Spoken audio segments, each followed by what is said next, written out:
பல்லடத்தில் கூட்டுக் குடிநீர் திட்ட குழாய் தயாரிக்க பயன்படும் இரும்பு தகடு உருளை ஏற்றிச் சென்ற லாரி பாரம் தாங்காமல் நடுரோட்டில் கவிழ்ந்து விபத்துக்கடும் போக்குவரத்து நெரிசலால் திருச்சி கோவை தேசிய நெடுஞ்சாலையில் போக்குவரத்து மாற்றம்.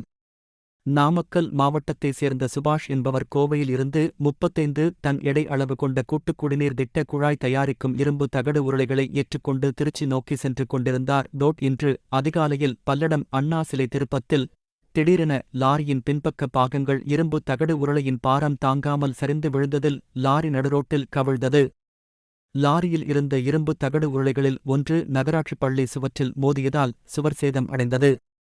மேலும் இந்த விபத்தால் திருச்சி கோவை தேசிய நெடுஞ்சாலையில் போக்குவரத்து மாற்றம் செய்யப்பட்டுள்ளது.